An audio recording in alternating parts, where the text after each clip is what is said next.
Hello student, आज start करते हैं न्यू चैप्टर। चैप्टर नाम है सरल रेखा। तो स्टूडेंट ये देखते हैं सरल रेखा का समीकरण क्या होता है। तो इसमें जो हेडिंग है सरल रेखा का समीकरण, मतलब सममित रूप इसी को बोलते हैं या स्ट्रेट फॉर्म बोलते हैं, जिसे सिमेट्रिकल फॉर्म बोलते हैं। तो इक्वेशन ऑफ स्ट्रेट लाइन क्या होता है इसको पढ़ेंगे आज। तो यहाँ पर देखिए जो इक्वेशन होता है उसमें कह रहा है उस सरल रेखा की समीकरण ज्ञात करना है जिसकी दिक् अनुपात दिया है और किसी पॉइंट से होकर जाती है। तो जो इक्वेशन होता है वो इक्वेशन यहाँ पर लिख रहे हैं। देखिए जो इक्वेशन होता है x माइनस x1 अपान ए बराबर y माइनस y1 अपान बी और z माइनस z1 अपान सी, यही होता है सरल रेखा का समीकरण होता है। कोई भी रेखा हो, कोई भी लाइन हो, वो क्या हो उसका इक्वेशन है। इस लाइन का इक्वेशन ये है। a और b c क्या होता है, दिक् अनुपात होता है। ठीक है, तो दिक् अनुपात क्या है, ए और बी सी। ठीक है, और देखिए अगर ये दिक् अनुपात ना देकर क्या दिया हो, दिक् कोसाइन दिया हो तो, और इसमें x1 y1 z1 क्या है, एक पॉइंट है, मतलब किसी बिंदु है। और अगर मान लेते दिक् अनुपात दिया है तो दिक् कोसाइन दिया हो तो दिक् कोसाइन, तो उसके लिए क्या होगा L M N। ठीक है, तो यहाँ पर सेम इक्वेशन यही रहेगा, बस दिक् अनुपात की जगह क्या होगा, दिक् कोसाइन हो जाएगा। L में चलेगा y माइनस y1 अपान m z माइनस z1 अपान n, ये भी वही समीकरण है। तो स्टूडेंट के मन में ये आता होगा कि ये आता कैसे, मतलब देखिए ये तो एक 3D मतलब 3D में अगर इसका ड्रा करेंगे, जो पॉइंट ये x1 x2 इस तरीके से, और उसके बाद x y जैसे इस तरीके से डिस्टेंस फार्मूला उसके बाद निकालोगे तो ये निकाल सकते हो। थोड़ा ये कॉम्प्लिकेटेड होता है 3D में, पर अगर इस फॉर्म को, मतलब इस इक्वेशन को अगर वेक्टर फॉर्म से निकालना चाहो तो सबसे आसान होता है। अगर आपको वेक्टर क्लास 12 का तैयार है, क्लास 12 का वेक्टर त्रिभुज ज्यामिति में, तो जो लाइन के इक्वेशन होता है वो आपको इस इक्वेशन में मिल जाएगा। ठीक है, तो हम ये कैसे आता है इसको हम प्रूव करके दिखा देते हैं वेक्टर से। तो वेक्टर को वैसे तो ज़रूरत है नहीं, आपको ये याद रखना है। ठीक है, ये लाइन की इक्वेशन होता है, ये आपको याद रखना है। अगर ये L M N में दोनों एक ही है, बस ये दिक् कोसाइन दिया रहता है, ये दिक् अनुपात दिया जाता है। तो इसको अगर वेक्टर फॉर्म में कैसे आता है इसको आपको दिखा देते हैं किस तरीके से इसमें वेक्टर फॉर्म से ये सॉल्व होते हैं। तो मतलब ये देखिए कैसे निकालते हैं वेक्टर फॉर्म से। देखिए वेक्टर फॉर्म में क्या होता है कि कोई पॉइंट दिया है, उस लाइन से सेम यही जो डिफिनीशन है वही डिफिनीशन होगा। कोई पॉइंट है, ये x ये y ये z है 3D में। कोई पॉइंट है, पॉइंट मान लेते हैं a। ठीक है, जो x1 y1 और z1। ठीक है, और इस पर कोई लाइन पास हो रही है ये। ठीक है, और जो लाइन पास हो रही है उसके लाइन के एक समांतर कोई लाइन है जो बी वेक्टर है। ठीक है, वेक्टर में आपको बता रहे हैं किस तरीके से ये वेक्टर में आता है। अगर आपको वेक्टर क्लास 12 तैयार है त्रिभुज ज्यामिति, तो आपको ये समझ में आ गया होगा कि ये कैसे आया है। ठीक है, तो देखिए ये बेसिक है, इससे इसको जानना नहीं है, पर कैसे आया आपको सिखा रहे हैं किस तरीके से ये आता है। ठीक है, ये क्लियर होना चाहिए कि कहाँ से आया, ये कैसे इक्वल हो गया, ये क्यों हो रहा है, ये सब क्लियर होना चाहिए। ठीक है, अब यहाँ पर देखिए आपको ये पॉइंट हेडिंग ऐसे ही है कि कोई लाइन किसी पॉइंट से पास हो रही है और उसके समांतर कोई बी वेक्टर है, और जो बी वेक्टर है वो होता है वेक्टर में बी वेक्टर क्या है, मतलब इस लाइन के समांतर क्या है, बी वेक्टर है। और जो बी वेक्टर है वो होता है बी वेक्टर बराबर क्या होता है, देखिए बी वेक्टर बराबर होता है ए आई कैप, इसको हम मिटा देते हैं। ठीक है, x1 y1 और z1 है, तो b vector i cap plus a i cap plus b j cap plus c k cap होता है। ठीक है, अब बी वेक्टर जो है ये ये ए और बी और सी क्या है, दिक् अनुपात होता है, ये तो क्लियर है। ये क्या है, दिक् अनुपात। और इसमें बी वेक्टर के जगह पे बी कैप भी दे सकता है। जो बी कैप होता है वो क्या होता है, दिक् कोसाइन होता है, L M N देता है, मतलब इस तरीके से बी कैप देगा आपको। जो L मतलब इसमें L में नहीं लिखा जाता है, कोई कोऑर्डिनेट होता है जो इसका जो कंपोनेंट होगा I के कैप और J का कंपोनेंट और K का कंपोनेंट, वो जो कंपोनेंट उठा लेते हैं वही क्या होता है, दिक् कोसाइन होता है। ठीक है, इसको L M N से, तो ये भी दे सकता है, इस लाइन का दिक् कोसाइन भी दे सकता है या दे सकता है, इसमें दिक कोसाइन भी दे सकता है। तो वेक्टर मतलब दिक अनुपात में ही हमेशा देता है वेक्टर फॉर्म में। आपको ये एक मतलब बी कैप निकालना होता है। निकालोगे कैसे? देखो वी वेक्टर अपान बी का मैग्नीट्यूड होता है, तो ये जो आता है वही क्या होता है? दिक कोसाइन होता है। तो हमको ये सब नहीं जानना, बस ये कैसे प्रूफ होता है उसको दिखा रहे हैं। देखिए कोई पॉइंट से पास हो रही है, अब इस लाइन को हमको क्या चाहिए? इक्वेशन चाहिए, समीकरण चाहिए। अब इस लाइन का समीकरण कैसे निकालेंगे? देखिए समीकरण, देखिए कोई भी इक्वेशन अगर निकालना हो उसमें x, y और z ये पॉइंट जरूर होते हैं। मतलब इक्वेशन क्या होता है? जिसमें x, y, z होना चाहिए, तभी तो इक्वेशन होंगे। मतलब देखो x1, y1 कोई पॉइंट होगा ना, x1 मतलब 1, 2, 3 इस तरीके से कोई पॉइंट होगा, तो समीकरण मतलब कि जिसमें x, y और z हो। तो हम कहीं पर पॉइंट हम मानते हैं इसमें P, और जो मानेंगे x, y, z, तभी समीकरण बनाएंगे। इस लाइन का समीकरण नहीं लेंगे, क्योंकि इस लाइन का कभी लाइन पे कहीं पर पॉइंट मान लेते हैं P। अब इसमें पोजीशन वेक्टर मतलब वो मूल बिंदु से लिया जाता है, ठीक है। A का पोजीशन वेक्टर मूल बिंदु से ये होगा, और B का पोजीशन वेक्टर मूल बिंदु से ये एरो लगेगा। पोजीशन वेक्टर हमेशा इसी तरीके से एरो लगता है, ठीक है। अब यहाँ से देखते हैं, देखिए अब देखिए ये ट्रायंगल ला बन रहा है, इसमें से एक AP आप निकाल लो, क्या? एक त्रिभुज ला। देखिए त्रिभुज ला आपको सिखाएं, जो एक ही डायरेक्शन में जो होता है उसके विपरीत वाले डायरेक्शन की इक्वल होता है। मतलब कि जैसे भाई है, तो अगर इसका ट्रायंगल ला से आप त्रिभुज निकालोगे तो क्या आएगा? देखो ये O पॉइंट है, OA vector plus AP vector बराबर किसके हैं? OP वेक्टर के बराबर है। अब ये A पॉइंट है, इसको A वेक्टर मान लेते हैं, और इसको हम मान लेते हैं R। देखिए पोजीशन वेक्टर जो होता है वो R वेक्टर होता है हमेशा, ठीक है। तो ये R वेक्टर। अब यहाँ से देखो OA वेक्टर क्या कितना दिया है? A वेक्टर दिया है। AP वेक्टर नहीं पता है, तो इसको हम ऐसे लिख देते हैं। और OP वेक्टर कितना है? R वेक्टर, ऐसे लिख सकते हो। तो AP वेक्टर क्या निकल जाएगा? R vector minus A vector, ठीक है। अब यहाँ से थोड़ा समझना है। देखो अगर आप वेक्टर में थोड़ा बहुत पढ़े हैं तो इतना तो क्लियर होगा कि अगर कोई वेक्टर के मतलब कोई जैसे AP वेक्टर के समांतर है क्या? B वेक्टर, तो ये दोनों अगर समांतर हैं तो इनको हम इस तरीके से लिख सकते हैं, AP वेक्टर बराबर लैम्डा B वेक्टर। चेक करो, लैम्डा मतलब कि कोई भी क्वांटिटी हो सकता है। जैसे ये दोनों क्या है? समांतर है, तो लंबाई तो अलग अलग होगी ना। जैसे मतलब जैसे इसका मान लेते 5 मीटर, इसका मान लेते 10 मीटर होगा, ठीक है। जो लैम्डा है उसका मतलब लैम्डा कुछ भी हो सकता है, या तो निगेटिव डायरेक्शन में होगा, ठीक है, या तो लैम्डा का मान कुछ भी हो सकता है, मतलब शून्य छोड़ के कुछ भी हो सकता है। तो ये दोनों अगर मैग्नीट्यूड मतलब समांतर हैं तो ये कंडीशन होता है, ठीक है, वेक्टर में। तो AP बराबर देखो कितना आ गया? लैम्डा यहाँ पर रख सकते हैं, तो AP कितना आ गया? तो R vector minus A vector, AP vector कितना दिया है? लैम्डा V वेक्टर, यहाँ से निकल आया, ठीक है, इस वेक्टर से। अब यहाँ थोड़ा समझना है। देखो अब इसी को अगर सॉल्व कर लोगे तो जो आएगा ये समीकरण आ जाएगा। देखो कैसे आता है। R वेक्टर जो पॉइंट है ये क्या है? R वेक्टर से निकालोगे तो xi cap plus y j cap plus zc k cap, ये है R वेक्टर, ठीक है। और A वेक्टर ये है, देखो A वेक्टर यहाँ पर लिख लेते हैं, x1 i cap plus y1 j cap plus z1 k cap, ठीक है। और देखो lambda b cap, v vector क्या है? v वेक्टर, तो b वेक्टर दिया है, देखो ai cap plus bj cap plus c k cap, ठीक है। अब इस पे रख देते हैं वैल्यू, क्या आ जाए? देखो एक वेक्टर क्या है? एक वेक्टर ये है, सॉरी r का वेक्टर क्या है? x i cap plus y j cap plus z k cap, ठीक है। और माइनस, इसमें माइनस है, वेक्टर a इसमें सब में माइनस लगा देते हैं क्योंकि ये माइनस लगा है। तो x1 i cap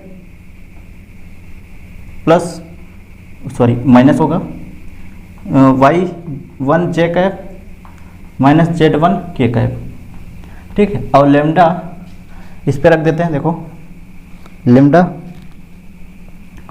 B vector क्या है, a i cap plus b j cap plus c k cap, ठीक है। अब यहाँ से थोड़ा समझना है, देखो ये आई आई सेम है, तो इसमें अगर देखो दोनों साथ में रखोगे तो आई कॉमन है, तो इसमें क्या आ जाएगा, x minus c x one, check कर लो, आएगा आएगा, ठीक है। और प्लस ऐसे वाई माइनस वाई वन जैक है, चेक कर लो, इन दोनों साथ रखोगे। और इसमें देखो plus z minus z one के कैप, ठीक है। और बराबर लेमडा, लेमडा इसमें मल्टीप्लाई करोगे तो lambda A i cap plus lambda B या बी लेमडा जे कैप प्लस सी लेमडा के कैप। अब यहाँ देखो दोनों इक्वल है, ये समान वेक्टर में क्या होता है, आई आई के इक्वल ले आ जाता है, यहाँ पर ले सकते हैं। देखो आई आई के इक्वल मतलब ये सिर्फ इसका कंपोनेंट लेंगे इक्वल, मतलब ए बोल सकते हो एक्स माइनस एक्स वन बराबर ए लेमडा वन, चेक कर लो, ये दोनों क्या है सेम आई आई, तो इसका कंपोनेंट अकेले ले रहे हैं, तो लेमडा का मान निकालेंगे, क्या आ जाएगा x minus x one upon a, ठीक है। ऐसे देखो इसको लेंगे y माइनस वाई वन बराबर बी लेमडा, देखो b को बटे करेंगे लेमडा, ऐसे इसमें देखो इसके इक्वल लेंगे तो ये सेम ऐसे आएगा z minus z one upon c lambda का मान। अब देखिए तीनों लेमडा के इक्वल हैं, तो हम तीनों का इस फॉर्म में नहीं लिख सकते, इसी फॉर्म में चेक करो, तीनों को लिख सकते हैं, ठीक है। अब जब ये लिख लिए तो यहाँ से ये अगर देखिए ए और बी सी क्या है, दिक अनुपात है, तो हम ए इसी को हम एल एम एन, मतलब अगर दिक अनुपात दिक कोसाइन दिया है तो इसी को एल एम एन में चलेगा, सेम इसी तरीके से। तो आप देखिए कैसे आया इक्वेशन, देखिए वेक्टर अगर देखिए अगर आपको वेक्टर क्लियर है तो ये कहाँ से आता है, ये सारे पॉइंट आपको पहले से क्लियर है कि ये सब पहले से पढ़े हैं, ठीक है। वही आपको एक बार रिवीजन कर लेना, देख लेना है, आपको याद हो जाएगा, उसमें कुछ नहीं है, ठीक है। अब नेक्स्ट पॉइंट देखते हैं, इसमें आपको ये सिर्फ समीकरण आपको याद रखना है, मतलब ये समीकरण याद रखो, और ये तो अगर दिक कोसाइन ये तब भी इसी पे रखो क्योंकि वो सेम है, बस एल एम है, ठीक। नेक्स्ट पॉइंट देखते हैं, इसमें एक क्वेश्चन देखते हैं, इसमें कह रहा है यक्स अक्ष का समीकरण जो यक्स अक्ष के दिक को ज्या दिए हैं, मतलब ये कोऑर्डिनेट है जो यक्स अक्ष है, ये वाई और जेड, ये यक्स अक्ष के कोऑर्डिनेट दिया है जो 1,0,0, और ये कह रहा है दिक को ज्या, एल एम और एन का मान दिया है, ठीक है। अब सोचो हमको इस मतलब ये कह रहा है यक्स अक्ष के समीकरण ज्ञात करना है, मतलब इस लाइन का क्या ज्ञात करना है, समीकरण ज्ञात करना है। देखिए जब कोई लाइन है तो किसी न किसी पॉइंट से पास होगा, ये तो एल एम एन का मान है, पर पॉइंट क्या है, देखिए पॉइंट को समझना है। पर यहाँ पर देखो अगर इस लाइन को देखोगे तो यहाँ पर कोई पॉइंट तो होता है ना, क्या होता है 0,0, चेक कर लो, देखो किसी पॉइंट, ये पॉइंट हो गया, ये पॉइंट मतलब x1 y1 और z1, ठीक है। और दिक को ज्या दिया तो आप ये लिख दो, ये लिख दो, आप इस पे रखोगे तो इस पे रखोगे तो वैल्यू तो वही आएगा, चेक कर लो, ठीक है। अब बस एलिमेंट के हिसाब से रखो, पहले सूत्र लिख लो, x minus y one upon l, y minus y one upon m, z minus z one upon n. तो अब देखो x minus zero upon one, y minus zero upon zero, ठीक है, चेक कर लो, सब जीरो है, जीरो। तो ये समीकरण हो गया, आपको कुछ मत करो, बस ये रहने दो, ठीक है। आप वैसे भी देखो इसका तो x बराबर 1 ही आ जाएगा, और इन दोनों को तो वैसे 0 हो जाएगा, ठीक है। अलग अलग लोगे तो y बराबर 0 और z बराबर 0, सिंपल से, ठीक है। इसके बराबर क्या हो जाएगा 1 लगेगा, के बराबर होगा, ठीक है। तो इस तरीके से आपको अगर कोई क्वेश्चन दिया रहेगा तो आप लगा सकते हो, ठीक है, पॉइंट जरूर दिया रहेगा।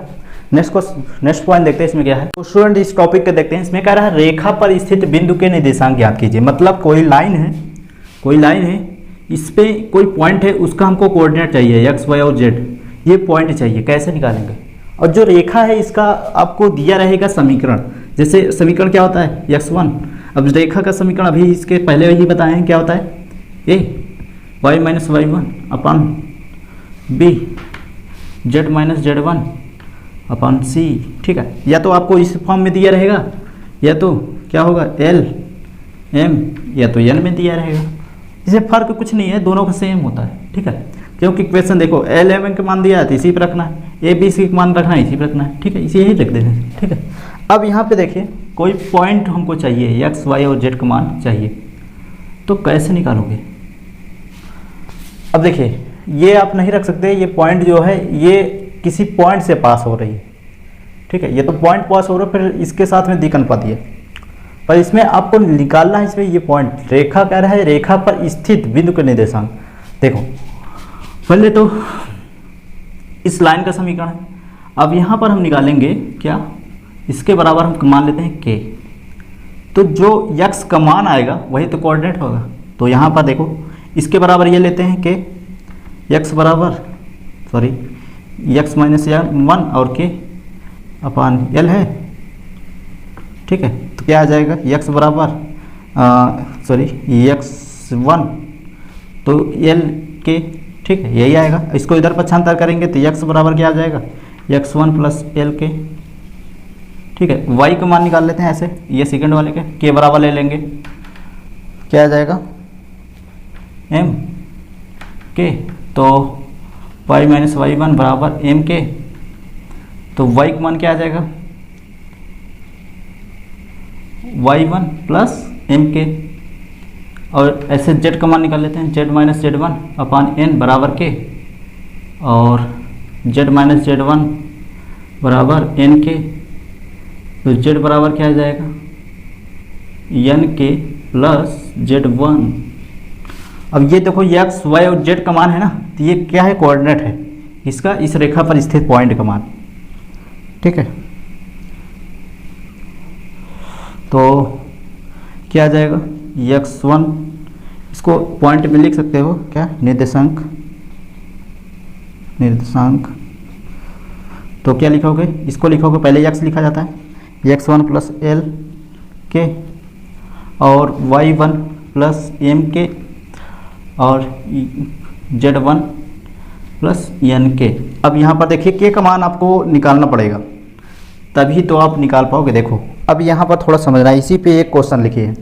अब इस देखिए जब भी आपको क्वेश्चन मिलेंगे, थोड़ा आपको क्वेश्चन को फिल करना है, इसमें क्वेश्चन कैसे दिए हैं। देखिए इस तरीके से आपको इसी सिंपल तरीके से क्वेश्चन नहीं मिलेंगे, आपको थोड़ा डिफिकल्ट टाइप, मतलब कोई समीकरण दिया रहेगा उससे पास होगा। देखिए कैसे निकलते हैं इस वाले, इसी टॉपिक पे एक क्वेश्चन लिखे हैं, इसको देखते हैं। देखिए उस बिंदु के निर्देशांक ज्ञात करें, मतलब उस बिंदु के कोई निर्देशांक ज्ञात करना है जहाँ पर रेखा, देखिए रेखा का समीकरण है, समतल इससे से मिलती है। देखिए कोई लाइन है किसी समतल से इससे मिलती है, ठीक है, और इस लाइन का समीकरण दिया, इस प्लेन का समीकरण ये है 2x plus 3y plus z बराबर 0, ठीक है। अब यहाँ से ऐसे ही हम निकालेंगे कि पहले निर्देशांक क्या आएगा, देखो इस समीकरण से, तो x अपान 1 बराबर y माइनस 1 अपान 2 बराबर z प्लस 2 अपान 3, तो बराबर हम k ले लेते हैं, ठीक है। तो x1 बराबर k, क्या आ जाएगा x बराबर k, ठीक है, y माइनस 1 अपान 2 बराबर k, तो y माइनस 1 बराबर 2k, y का मान क्या आ जाएगा 1 प्लस 2k, ठीक है। ऐसे हम निकाल लेते हैं z प्लस 2 और 3k, और क्या आ जाएगा, देखो z का मान क्या आ जाएगा, ये 3 इधर गुणा हो जाएगा, और प्लस 2 बराबर 3k, तो z बराबर क्या आ जाएगा 3k माइनस 2, ठीक है। अब यहाँ से देखो ये कोऑर्डिनेट आ गया, क्या कोई पॉइंट आ गया, बिंदु आ गया, क्या k 1 प्लस 2k और क्या है 3k माइनस 2, ठीक है। अब यहाँ थोड़ा समझना, ये कोऑर्डिनेट तो है, इस लाइन पे कोऑर्डिनेट तो है, पर यहाँ पर ये मतलब पॉइंट जो है कोई गिनती में होना चाहिए ना, तो यहाँ पर जो k है तो ये तो कांस्टेंट है, तो k का मतलब k का मान भी कुछ होना चाहिए। तो k का मान कैसे निकालेंगे, देखिए k का मान निकालने के लिए कह रहा है कि ये जो समतल है, मतलब जो प्लेन है, ये रेखा है, ये किसी समतल वाले समीकरण मतलब उससे क्या है मिलती है। तो इस वाले समीकरण से जब मिल रहा है तो इस पॉइंट को हम इस समीकरण पे रख सकते हैं कि नहीं, x y और z का मान रख सकते हैं कि नहीं। देखो ये x का मान है, ये y का मान है और z मान है, तो ये इससे मिलती है, तो इस पर हम रखेंगे तो किसका मान आ जाएगा, k का मान आएगा। देखो चेक करते हैं, तो इस पे मिलती है, तो हम यहाँ पर x और y z का मान रखेंगे इस तीनों पॉइंट का। देखो x मान क्या है k, तो 2k प्लस वाई, वाई का मान क्या है 1 + 2k, तो 3 1 + 2k, और जेड का मान क्या है, जेड का मान 3k - 2, ठीक है, 3k माइनस क्या है 2 बराबर 0। अब देखिए इसको हम गुणा कर देते हैं, 2k + 3 + 6k + 3k - 2 बराबर 0। अब देखिए k तो क्या आ जाएगा 8 8 3 11k, तो 11k, और ये इसमें घट जाएगा तो क्या आ जाएगा 1k प्लस k आ जाएगा बराबर 0। अब चेक कर लो k का मान क्या आ जाएगा, k का मान आ जाएगा, इसको इधर -1, k का मान आ जाएगा -1/11। अब k का मान कहाँ रखना है, k का मान इस वाले पॉइंट पे रख देना है, तभी तो ये पॉइंट आएगा, तो रख दो। क्या आएगा देखो, तो -1/11 माइनस में अगला पॉइंट क्या है, इस पर 1 + 2 गुणे 1/11, तो ये माइनस हो जाएगा, माइनस में रखेंगे तो ठीक है, और इस पे रखेंगे 3, ये माइनस में आ जाएगा 1/11 - 2। अब इसको सरल कर लेते हैं, क्या आ जाएगा देखो, ये -1/11 तो रहेगा, ठीक है, इसको सरल कर लेते हैं। देखो 2/11, 11 में से 2 जाएगा 9, 9/11। अब यहाँ देखो -3/11, तो 11 दूनी 22, 22 और 22 3 जुड़ जाएगा क्योंकि माइनस माइनस दोनों हैं, 22 3 25, -25/11। तो ये आ जाएगा आपका पॉइंट जो आपसे पूछ रहा है, ठीक है। ये नेक्स्ट क्वेश्चन देखते हैं। तो स्टूडेंट देखते हैं इस पॉइंट को, इसमें कह रहा है दो बिंदुओं से x1 y1 और z1 तथा x2 y2 और z2 से होकर जाने वाली रेखा का समीकरण ज्ञात कीजिए। मतलब दो पॉइंट से अगर कोई लाइन जा रही है तो उसका समीकरण क्या होगा। तो ये ए मान लेते हैं, ये बी है, तो इसका पॉइंट है और इसका पॉइंट है, दो पॉइंट दिया है, ठीक है। अब जो समीकरण होता है वो आपको देखिए वेक्टर फॉर्म से भी आ जाएगा, आप अगर निकालना चाहो तो वेक्टर फॉर्म से भी निकाल सकते हो, और आपको याद रखना है तो हम ऐसे इसको डायरेक्ट हम लिख दे रहे हैं, ठीक है। अगर वेक्टर से भी लगाओगे तो उससे भी आ जाएगा, ट्रायंगल उसको लगाना है, फिर उसके बाद वो निकाल लोगे, ठीक है। आसान है, उसमें कुछ है नहीं, पर आपको ज़रूरत नहीं है, सिर्फ यही आपको इसका सूत्र ज़रूरत है, ठीक है। तो वेक्टर फॉर्म सिर्फ है, उससे आ जाएगा क्लियर कि कैसे होता है। देखिए इसको भी याद रख सकते हो, सेम होता है। क्या होता है देखो, दो बिंदुओं के बीच अगर याद होंगे शुरुआत में अंतरिक्ष पे, मतलब अंतरिक्ष में बिंदु अगर पॉइंट निकाले होंगे तो पहले नंबर देखिए जो किसी लाइन का जो समीकरण होता है क्या होता है, x माइनस किसी लाइन का समीकरण, अभी क्या बताए थे, x minus x1 upon a, y minus y1 upon b और z माइनस z1 अपान c, ठीक है। अब इसका जो समीकरण होता है वो क्या होता है, देखिए दो बिंदुओं से होकर जाने वाली रेखा का समीकरण, x माइनस x1 अपान x2 minus x1, y minus y1 अपान y2 माइनस y1 और z माइनस z1 अपान z2 माइनस z1, ठीक है। ये होता है समीकरण। देखो कितना इजी है। तो आपको दिक्कत हो रहा है कि ये कैसे है, मतलब ये थोड़ा दिक्कत हो रहा है ना, तो कैसे देखो चेक करो। अगर इसमें देखो लाइन का समीकरण में आपको पता है कि उसमें दिक् अनुपात दिया रहता है, पर अगर चेक करो तो ये भी दिक् अनुपात है। कैसे देखो, अगर याद होंगे फर्स्ट वाले चैप्टर में, तो दो बिंदु से अगर कोई लाइन मतलब दो पॉइंट है तो दिक् कोसाइन कैसे निकालते थे, x1 y1 दिक् कोसाइन नहीं, दिक् अनुपात कैसे निकालते थे, x2 y2 z2, तो दिक् अनुपात कैसे निकालते थे, इसका जो घटक होता था x2 माइनस x1 और y2 माइनस y1 और z2 माइनस z1, और इसी को क्या बताए थे कि ये क्या है, एक दिक् अनुपात तो है। अगर वो वीडियो आप पढ़े हैं तो आपको ये समझ में आ गया होगा कि ये क्या होता है, ये जो पॉइंट है ये क्या है, एक दिक् अनुपात ही होता है। दो बिंदुओं से अगर कोई लाइन है तो उसका इन दोनों को मतलब एक लाइन का क्या होता है, दिक् अनुपात निकाला जाता है या दिक् कोसाइन निकाला जाता है, ठीक है। तो दिक् अनुपात क्या है, इन दोनों को देखो चेक करो, ये क्या है, एक दिक् अनुपात ही है, मतलब दो पॉइंट से होगा तो आपको समीकरण तो क्लियर हो गए। तो जो यही होता है देखो सेम है, बस चेंजेस क्या है कि ये कोई दो पॉइंट से, इसमें दिक् कोसाइन नहीं दिया जाएगा, दो पॉइंट से दिक् कोसाइन ये होता है, ठीक है, ये दिक् कोसाइन ही है। और उसके बाद इस पर आप क्वेश्चन देखते हैं। देखिए इजी है, अगर आपको दो पॉइंट दिया रहेगा तो कैसे निकालेंगे, देखिए सेम इसी सूत्र पर रख देना है। पहले नंबर इसको मान लेते हैं a, इसको मान लेते हैं भी। अब इसको मान लेते हैं x1 y1 z1 और इसको x2 y2 z2, ठीक है। इस पर रख देते हैं, समीकरण निकल जाएगा। तो x माइनस x1 क्या है 1, x2 क्या है 2 माइनस 1, ठीक है। और y माइनस y1 क्या है 2, y2 1 माइनस 2, और z माइनस z1 क्या है माइनस है तो प्लस हो जाएगा, और z2 क्या है 1 और ये माइनस में तो ये प्लस में हो जाएगा, ठीक है।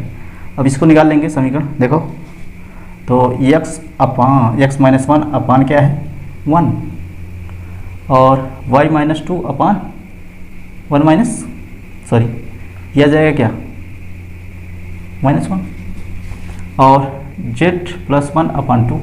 बस यही क्या है समीकरण है किसका, सरल रेखा का, ठीक है। 2 पॉइंट से अगर हो रही है यहाँ से एक पॉइंट हो रहा है तो इस लाइन का जो समीकरण है ये होता है, ठीक है।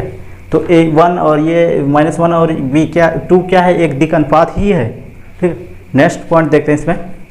तो स्टूडेंट इसमें थोड़ा देख लेते हैं। इसमें कह रहा है कि cos थीटा ये आ गया तो लाइन ऐसे भी हो सकता है ना, जहाँ पर क्या हो लाइन एक दूसरे के लंबवत हो या एक दूसरे की लाइन क्या हो समांतर हो। तो अगर क्या है रेखा क्या हो परस्पर लंबवत हो तो क्या होगा, देखिए जब परस्पर क्या हो लंबवत हो तो उस कंडीशन में क्या होगा, मतलब क्या होगा लाइन इस तरीके से होगा लंबवत एक दूसरे के, ठीक है। तो ये cos 90 अंश थीटा कोण क्या हो जाएगा, थीटा का मान क्या आ जाएगा π/2। तो उस कंडीशन में क्या होगा a1 b1 plus c1 c2 plus sorry ये b1 और b2 और c1 c2 बराबर 0, ये कंडीशन होगा। देखिए इसमें इस तरीके से भी बताए थे कि cos थीटा ये दिया है तो इसको हम ऐसे भी लिख सकते हैं। ये अगर एक चेक करो ये क्या है दिक् कोसाइन भी है तो इसको हम दिक् कोसाइन L1 L2 भी लिख सकते हैं, m1 m2 plus n1 n2 ये भी होता है, ठीक है। कंफ्यूज मत होना, अगर दिक् कोसाइन दिया ये तो क्या है ए बी सी क्या होता है दिक् अनुपात होता है। अगर दिक् कोसाइन दिया तो आप इसको भी लगा सकते हैं ना। तो इसमें अगर cos 90 अंश में क्या होगा तो 0 हो जाएगा। तो L1 L2 plus m1 m2 plus n1 n2 बराबर 0। तो ये अगर लंबवत होंगे तो ये कंडीशन होगा, ठीक है। अगर रेखा क्या हो समांतर हो तो मतलब थीटा का मान क्या हो 0, तो उस कंडीशन में क्या हो जाएगा बटे में सिर्फ a1 अपान a2 बराबर b1 अपान b2 प्लस बराबर c1 अपान c2, ठीक है। ये समांतर का कंडीशन होता है। अगर L1 अपान L2 अगर दिक् कोसाइन दिया है तो ये लिख सकते हो m1 अपान m2 और n1 अपान n2, ठीक है। जब भी आपको ये कंडीशन मिलेगा तो आपको ये अप्लाई करना है, ठीक है। नेक्स्ट क्वेश्चन देखते हैं।